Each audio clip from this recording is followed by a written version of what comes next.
Let's go now to the Shadow Resources Minister Susan McDonald, joining us live from Mackay in Queensland. Good to speak to you, Susan.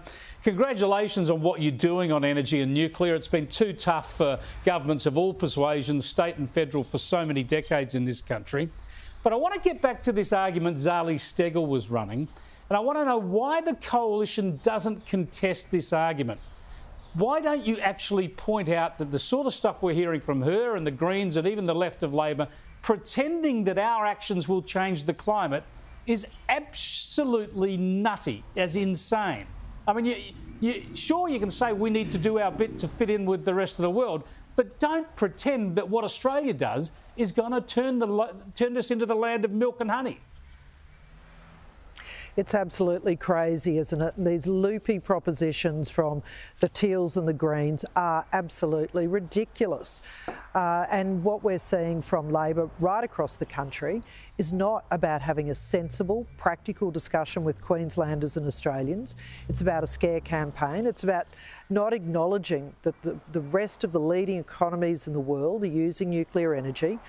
This is all practical things that we want to adopt in Australia. But most importantly, Chris, we want to have the discussion with Australians in advance of the election and let them make up their own minds. I think Australians are ready to have that discussion, and they won't be put off by these kind of childish games that are being played and the ridiculous propositions being put forward by particularly the Teals and the Greens, parties that never have to come up with governing solutions.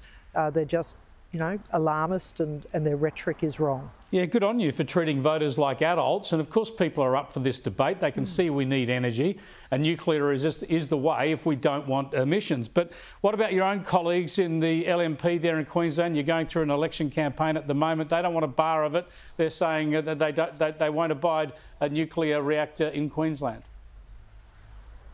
Well, I think what they've been very clear about is that they are going to get in and provide the maintenance on Callide Power Station. They're going to ensure that there is still affordable baseload power being dispatched for Queenslanders, whether it be families or businesses, in the near term. Let me jump in though, but if they're likely to be the government after the election, do you think that they're seriously opposed to nuclear energy, or they're just trying to put this one off until the election? In which case, shouldn't they be upfront with people about what their real attitude is to nuclear power?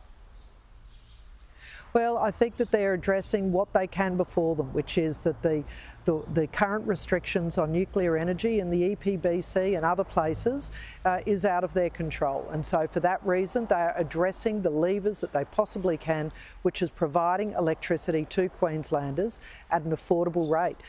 That is why it's so important that we continue to have the affordable energy being generated by Callide and other power stations across Queensland, working to its maximum capacity right now, and not doing what Labor's done. They have never been upfront with Queenslanders about running down the maintenance on these power stations, about not providing a clear pathway for a transition. It's been all eggs in one basket with renewables. It's destroying regional communities. It's breaking up families and agricultural places. That's the kind of trickery that Labor has been involved in.